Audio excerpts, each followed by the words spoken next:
अस्सलाम वालेकुम। तो आज हम बना रहे हैं बिहारी बोटी। बहुत ही मज़ेदार, स्पाइसी, मसालेदार और जूसी बिहारी बोटी आज हम तैयार करेंगे।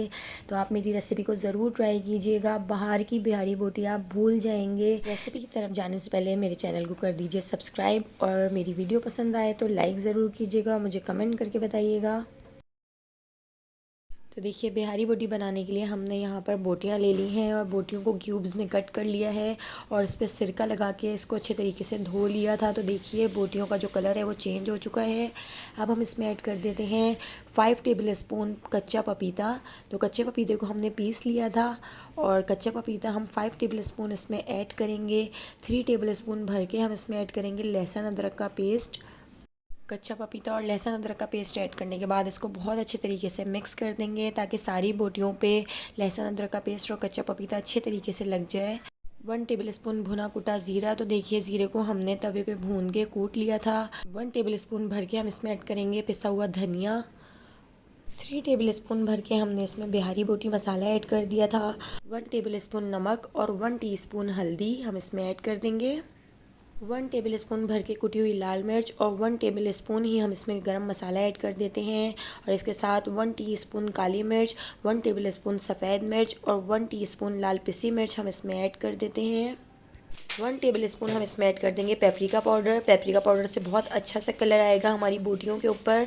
और इसके साथ ही 2 चुटकी हम इसमें ऐड कर देंगे food colour, red food colour हम इसमें ऐड कर देते हैं। 4 टेबल स्पून भर के हमने यहाँ पर फ्राई हुई हुई प्याज ले ली है। तो देखिए, हाथों से इस तरीके से मसल के इसको हम क्रश कर लेंगे और इसके अंदर ऐड कर देते हैं।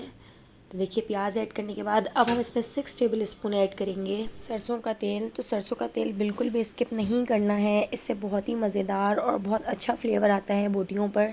तो देखिए, 6 टेबल स्पून सरसों का तेल हमने इसमें ऐड कर दिया है। तो देखिए, इन तमाम मसालों को ऐड करने के बाद हम इसको बहुत अच्छे तरीके से मिक्स कर देंगे।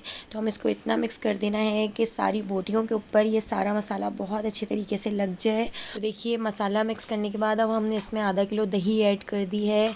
तो दही को भी हम इसके अंदर ऐड करके बहुत अच्छे तरीके से मिक्स कर देंगे।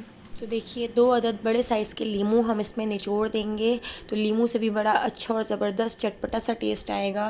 तो देखिए, 2 लीमू हमने इसमें ऐड किए हैं। देखिए, हाथ से हम इसको बहुत अच्छे तरीके से मिक्स करेंगे।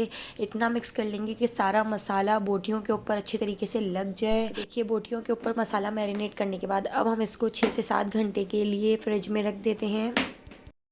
तो चलिए, अब हम बनाना शुरू करते हैं बिहारी बोटी। तो अब हम इसको सीखों पर इस तरीके से लगा देते हैं। तो देखिए, कितनी सॉफ्ट हमारी बिहारी बोटी हो गई है, कितनी आसानी से हम इसको सीखों के अंदर इस तरीके से लगा रहे हैं। तो देखिए, सारी बोटियों को हम इस तरीके से सीखों में लगाकर साइड पर रख लेते हैं और फिर हम इसको सेकना शुरू करेंगे। तो देखिए, कितनी ज़बरदस्त, कितनी मज़ेदार, जूसी हमारी यहाँ पर बिहारी बोटी का मसाला लगा है।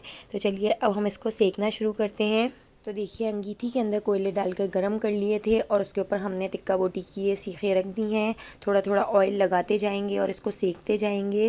तो देखिए, कितनी मज़ेदार, कितनी जूसी और कितनी मसालेदार हमारी यहाँ पर बोटियाँ बन के तैयार हुई हैं। अगर आपको मेरी ये रेसिपी पसंद आई हो तो इस मसालेदार रेसिपी को एक बार ज़रूर ट्राई करके देखिएगा। आज के बाद फिर इसी रेसिपी से आप हमेशा टिक्का बोटी तैयार करेंगे, बिहारी बोटी तैयार करेंगे। तो देखिए, कितनी मज़ेदार लग रही है। बेल आइकॉन ज़रूर प्रेस करना है ताकि आपको मेरी हर आने वाली वीडियो का नोटिफिकेशन सबसे पहले मिले और आप मेरी सारी रेसिपीज़ वॉच कर सकें।